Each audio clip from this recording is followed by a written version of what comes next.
Hey, what's been going on?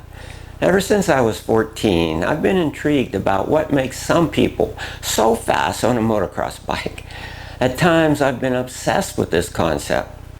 Until I was 30, this intriguing interest was to benefit my own racing results. After the age of 30, it was not only for myself, but also for other racers that I was coaching. This prime interest of riding as fast as possible, as smooth as possible, with as little physical energy as possible, is still very much alive in me at 68. And now the main reason is for the riders who subscribe to my streaming platform. As of March 2022, at the ripe age of 68, I put my helmet away for good. My body had been telling me for several years that it had enough. It was time for me to accept it. It was mostly because of my skeletal system, my neck and back. When I came in from a 15-minute warm-up moto and got off the bike, I couldn't even stand up straight for about 5 or 10 minutes anyway. I still enjoy cycling and mountain biking as it's much easier on an old wore-out body. I'm still and always will be a big fan of motocross and supercross, and I still watch and learn from the fastest riders on the planet. With that being said, I want to share some interesting facts about what stepped up my coaching abilities a great deal. This not only helped my personal teaching skills, but also my certified instructors. Currently, we have 11 instructors in 6 countries. It wasn't long after I began teaching, way back in 1985, that I realized one of the main factors of fast riders was great techniques. They made controlling the bike look easy. After this discovery, I've always said the foundation of speed and control are good techniques. In 1997, I published the Motocross Practice Manual containing the 47 absolute techniques of motocross. The second edition, published in 2008, contains the 55 absolute techniques of motocross. This PDF practice manual is included in your subscription. In 2010, I read a book called The Talent Code by Daniel Coyle. I mentioned this book shortly afterwards in my 2011 DVD number 1, Body Positions and Movements of the Volume 3 series. Of course, like all my DVDs, 29 of them, this is now a video in your subscription. One thing I mentioned in this video was that it takes 10,000 hours of practice to master a difficult skill. Don't worry, it doesn't take nearly that long to become a better, safer rider. But if you want to develop the skills to win national or world championships, well, you need to book some serious hours of practice and dedication. This video is going to focus more on another section of the book that will cater more to what you need the most. It drills down into how our physiological body and mind learns new skills, right down to the hard drive of programming the correct techniques into your subconscious mind and nervous system. Once these techniques are hardwired, they become automatic and natural. Knowing how this works enabled me to break down the techniques more and more into separate learning blocks, so to speak. This newfound information is why I made the 2 on the bike stand practice videos. The bike on the stand stationary practice drills are more of a riding simulator. Simulators were discovered and manufactured back in the early 1900s. One of the most popular simulators that saved the most lives was aircraft simulators. Before these were invented, hundreds of pilots were killed learning how to fly. Well, you most likely won't be killed on your dirt bike by not learning the basics on the bike stand practice simulator, but you surely would learn faster by using it. The last time I checked, we are all still human, and our minds and bodies learn things the same way. Sure, people have different personalities, talents, and a host of other differences, but everyone's physiological mind and nervous system learns the same way. When we do something over and over again, we are laying down codes, so to speak, in our subconscious mind and nervous system. By the way, there is no such thing as muscle memory. The codes are in our mind and nervous system, not our muscles. These codes start at the very beginning of our nervous system in our brain. From there, they go through our spinal cord and out to our muscles. We have thousands of codes, programs if you will, in our minds and nervous system. One good example is brushing our teeth. When we begin to brush our teeth, we don't have to think about how we're going to do it. We just start the program and it gets done. Unfortunately, a program is not installed in our mind and body like on a computer or in the Matrix movies. Instead, they have to be programmed in by repeatedly doing them over and over again. The more a program is done over a long period of time, the stronger the program becomes. What is actually happening when we begin to learn a new skill, like writing with our hands and elbows up, is that we are creating a new circuit in our physiological brain and nervous system. This new circuit is actually started within the billions of neurons and synapses in the electrical field of our brain. From there, it travels through our nervous system to all our muscles, making them respond to the new skill being done. This is why learning a new skill is the most difficult in the beginning. It's also the most difficult when the skill is already there, but it wasn't installed correctly, bad technique, so it has to be modified. The more the new circuit is run, the stronger it becomes. This new circuit needs something to insulate and carry the charge, like an insulated wire carries electricity. In the brain circuitry, it's called myelin. The more a circuit is used, the more myelin is laid down and the stronger the circuit becomes. Myelin is an insulating layer of sheath that forms around nerves, including those in the brain and spinal cord. It is made up of protein and fatty substances.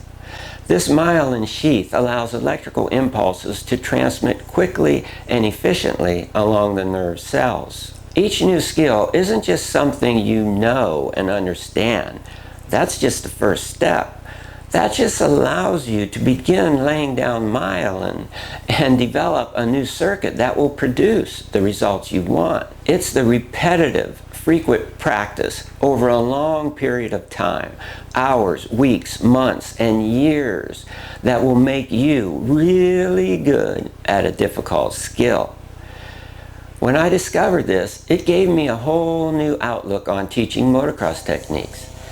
Now I understood what I was dealing with when I was teaching an entry-level rider or a pro. How to do something for the first time or do something different. For example, if an entry-level rider, let's say a beginner, had a multitude of bad techniques, like hands and elbows too low, sitting too far back on the seat, their back and shoulders too rounded, looking too close, that, you know, I've seen this many times in the motocross schools that I've done. And trust me when I say that I've had many of these type riders in a group or private lesson. How do I fix all these things in one day? Well, I don't, as it's impossible. In the first years of my teaching career, I spent many frustrating days teaching.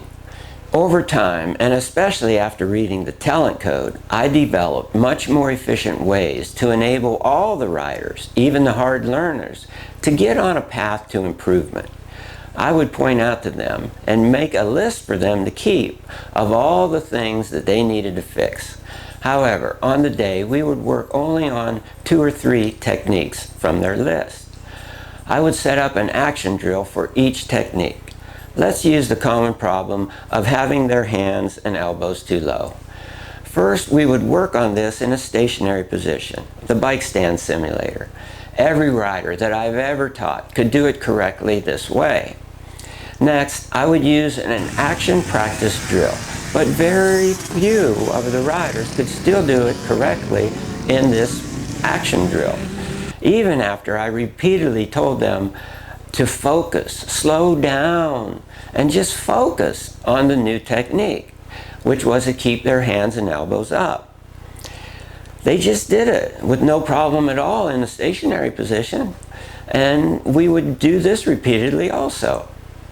Well, I came to realize that the most difficult thing for them to do was keeping their attention on doing the new technique. As soon as they lost focus of doing the new technique, they immediately went back to their default program. This was doing it the way that they already had been doing it on their own. It was like once the engine started, the clutch and gears were engaged, and movement began, their brain lost focus on what they were supposed to do, which was to start making a new how-to brain nervous system circuit. Well, of course, I didn't explain how their mind and nervous system was trying to lay down myelin, but they did realize and were expected to do the new technique correctly. For them and for anyone learning a new skill, it was far easier to run the old default circuit that was already there and wired in strongly. Keep in mind that 99% of the riders who come to my schools had already been riding to some extent. There are many similarities across different skill levels, from beginners to seasoned pros and or vets. Whether they are learning for the first time or changing a bad habit, it all begins in the mind. This begins when you make a decision to do it. Then with the right information and commitment, you can do it. I've seen this scenario many times in my motocross schools. The riders who want to learn improve. The riders who just want to ride and do so with their old default programs stay the same. Most riders, and people in general, underestimate the power of the mind. I have an old saying, when the mind is right, the rest will follow. The mind is the central control system. Most of the time, it starts with attitude and expectations. If these two factors are out of line with what you're getting into, like being in a motocross school or entering a motocross race, things are not going to go well. For example, most young beginner riders who go to a motocross school think they are going to ride, have fun, and improve. That's pretty much it. There's not much thought going on after that. When they arrive at the school, they are anxious to get out there and ride. When we start working on their weak points and try to fix them, they don't know what to do. After each critique, they keep riding the same. Teaching older riders, from beginners to vets and even pros, is much easier. The main reason is that they have better attitudes and expectations going into the school. They have a better understanding of what they're getting into. They listen and understand to my preparation talk before the school begins. Younger, anxious riders are too poor to pay attention. They are thinking, I wish he would stop talking so we can ride. Everything we do, especially laying down new skills, all begins in our mind. The power of focus is a primary key to learning anything worth doing. Many of us, including myself, have been missing what focus really is, how it works, and how to improve it. I won't get into it here, but sometime I'd like to share what I discovered and have been learning over the last year. It's mostly been from an amazing book called Peak Mind by Amishi Jihad, PhD. I'd be willing to make a new video on the subject if enough interest is shown. I'm not a person who likes to read a lot, but I do enjoy listening to audiobooks from Audible while driving. There are basically 3 types of practice methods. They are stationary practice, action drills, and doing motos on the entire track. Of course, stationary practice is with the bike on or off the stand. Action drills can be a section of the track or a separate area specially made for certain technique drills. Their main purpose is enabling you to do certain techniques or one technique through repetition.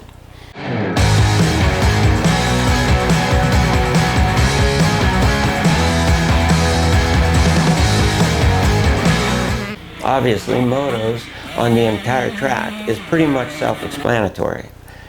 But even here, riders can stay mindful of certain techniques that they want to improve. Before we get into how much time and effort should be put into each of these practice methods, there is something that you need to know and remember. If you want to learn a new technique, the quickest, most effective way is to begin with the stationary method. Focus 100% on the technique and begin doing it slowly. You are creating a new circuit in your brain and nervous system. To make this connection stick, so to speak, it takes learning to do the technique correctly and then a lot of repetition. Once you feel you'll be able to do it correctly in an action drill, you also need to begin very slowly. You will need to keep your conscious mind 100% focused on doing the new technique. This is because your hardwired default program is right there, wanting to take over as soon as your focus wavers. I call the beginning of an action drill slow motion practice. If you fail to do any of these steps, you will prolong creating the new circuit. Just like on a computer, the new circuit has to be installed. Or if there is an old default circuit already there, it has to be deleted and the new program has to replace it. We are not in the matrix. We are dealing with billions of neurons and synapses, as well as the protein and fatty material called myelin, to create a new electrical circuit. All this works extremely well, but the outcome you want takes a lot of your time and attention. Once this work is done, the skill will always be there. So you can just jump on your dirt bike anytime and have fun. But obviously, if you have a competitive nature and want to win races, you will still need to practice often in order to keep your riding abilities sharp. With that being said, let's get back to how much time should be spent on each practice method. This depends on your skill level. Beginners should spend more time on stationary and action practice drills.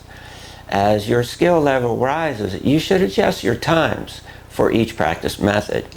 Sure, pros spend more time doing motos, but still do some action practice drills. Stationary practice is not out of the question for them. They could still be useful if they have a bad habit that they want to correct. As I mentioned earlier, everyone's physiological makeup learns skills in the same ways. However, anyone's personalities, talents, patience, and circumstances can be different. The bottom line is try doing each practice method different amounts of time and notice how this feels to you. Be open to changing your methods and times as circumstances in your life change. In other words, some weeks you'll have more time than other weeks. Sometimes the weather will not be cooperating. These circumstances would be better for on the bike stand simulator. The most important thing is that you use each practice method consistently.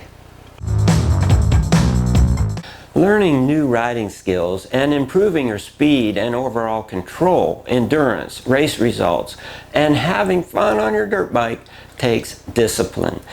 Discipline is a natural law that applies to any accomplishment in life. Just like we have to put some of the money we earn in the bank so we have more money later. Just like squirrels bury nuts in the fall so they have food through the winter. Just like a motocross rider practices and trains so they can be faster in the coming months.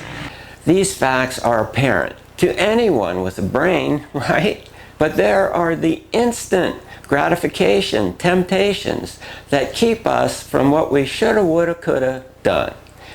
This balancing act in life is more or less not being too serious too much of the time, having some fun, but getting the necessary work done and enjoying the process, at least not hating the process, at least trying to get some enjoyment out of the actual work that you're doing, because that should be how you're spending most of your time. Again, it all hinges on our attitude and expectations.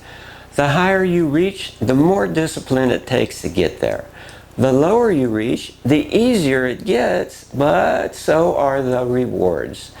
So set your bar height correctly before you commit. We all have a weak side and a strong side, a negative side and a positive side. The side you want is a side you pay attention and listen to. The side you want is a side you pay attention and listen to. I hope this video gives you a better understanding of how to learn the techniques in my videos. I urge you to use the 2 on the bike stand practice videos frequently in order to speed up the learning curve of all the techniques that can be practiced in a stationary position on the bike stand simulator. Motivate yourself. Don't wait too long and then say, I shoulda, woulda, coulda. Start doing the work now and keep doing it. Enjoy the process. The rewards will far outweigh the cost.